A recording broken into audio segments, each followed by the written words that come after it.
Lux is a squishy, long range, and immobile mage. She's optimally played as a backline supportive carry, where you throw CC at max range, shield your team, and try and hit ult combos to assassinate in fights. Wrong. Lux is a bruiser, with a 200 magic damage proc from her passive every time she autos after hitting a spell. With 2 forms of CC and inbuilt shielding, you want to charge headfirst into the fray, weaving spells and auto attacks to CC and whittle down opponents. She has too much utility to be ignored, but with all 3 of her basic spells being useful peel tools, she can be very annoying to take down.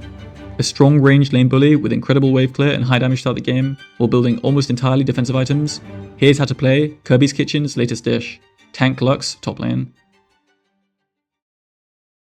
Lux's passive is that her damaging abilities apply a mark to all enemies hit.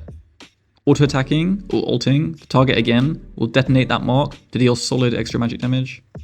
The idea behind this build is that Lux's kit has incredible utility, but with her standard setup, she's far too squishy to actually utilize her passive much in fights. By building Bruiserish, you can stay in range to detonate far more passive procs, making full use of an otherwise somewhat wasted part of her kit, while also being tankier and able to position much more aggressively.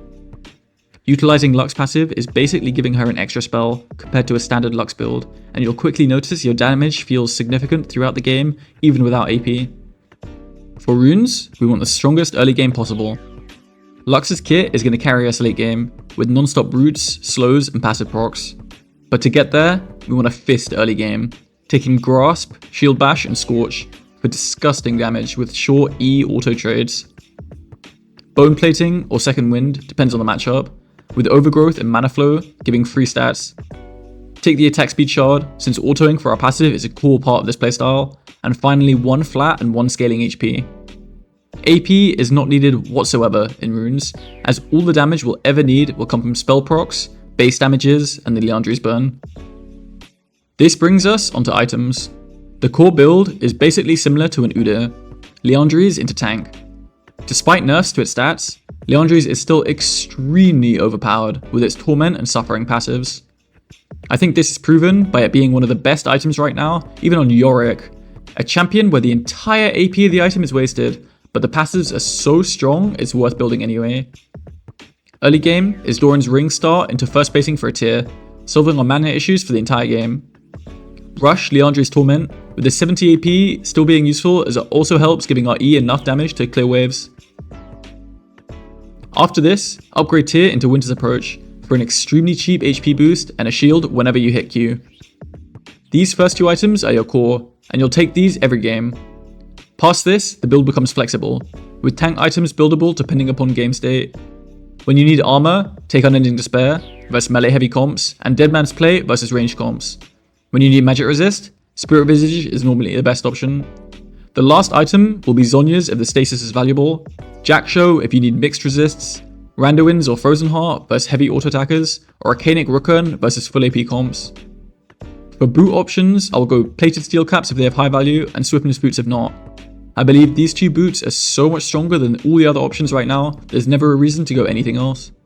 For skill order, go E, Q, W max, and for sums, flash TP every game. In the early game, fight for push by autoing the minions and stacking Grasp.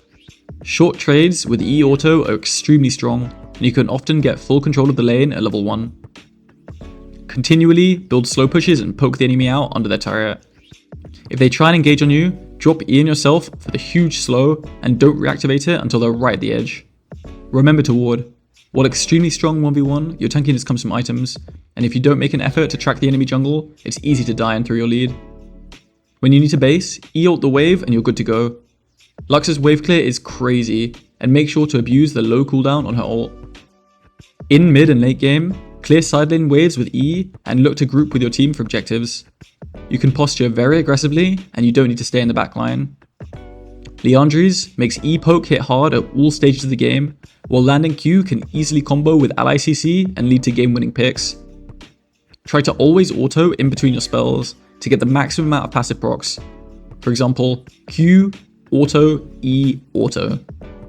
At level 6, if you hit a Q, it's almost always worth ulting just for the trade. Here, it's worth wasting a passive proc, as you want to use the entire combo during the route so it's undodgeable. The full fast combo is Q, E1, ult, E2, and finish with a final auto if you're in range. In teamfights, it's quite simple to play. Try and cycle your spells off cooldown. Lux's zone control is unmatchable, and your tankiness with this build means you don't need to hide at the back of the teamfight. Autoing after every spell will double your damage output, so don't forget about it. In my opinion, Lux's worst matchups are Ambessa, Irelia, and Olaf, since they have too easy a time staying on top of you despite your CC. Everything else seems either a good matchup or skill. Other tanks and bruisers can be slowly whittled down and get countered completely once Leandri's is finished. Ranged champs have too little sustain and health and normally lose to you on both poke and all-ins. And that's it. I hope you enjoyed this quick guide.